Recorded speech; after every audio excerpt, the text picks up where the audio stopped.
au Théâtre National, je défends l'idée d'un théâtre qui parle d'aujourd'hui, aux gens d'aujourd'hui, et donc d'un théâtre engagé.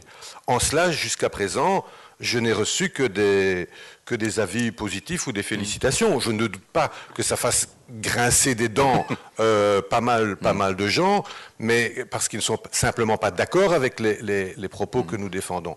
Mais bien sûr que la culture, bien sûr, souvent la culture, et je pense notamment au monde ouvrier, ça peut être considéré à côté des enjeux des centaines, des dizaines, voire des centaines de milliers d'emplois qui sont en jeu. La culture, ça peut paraître un luxe, mais c'est essentiel. Et c'est en général effectivement dans ça qu'on coupe, mais pas que dans ça, hein, dans les soins de santé, les pensions. Qui est-ce qui est le plus menacé? On le voit dans les pays du Sud. Qui est-ce qui racle le plus? Ben, c'est tout ça, c'est les services publics.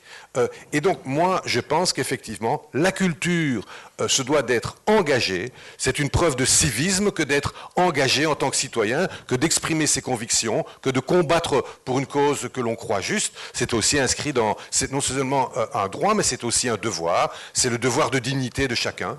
Et moi, quand je vois des images de manifestations, je suis toujours frappé et ému parce que je pense que chaque fois qu'il y a des manifestants qui sont là, et ils sont dans l'idée d'un devoir de dignité.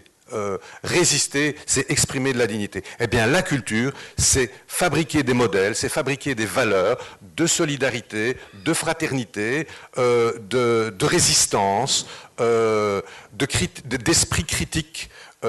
Bien sûr, et je pense que la culture, elle est subventionnée par l'État dans ce but-là. Le but de toute institution publique, et je suis désolé, ce n'est pas le cas, mais l'audiovisuel de service public, par exemple, devrait être davantage ça, c'est-à-dire ce qu'il a été à un certain moment. Voilà, un espace de prise de conscience, un espace de valeur et de résistance.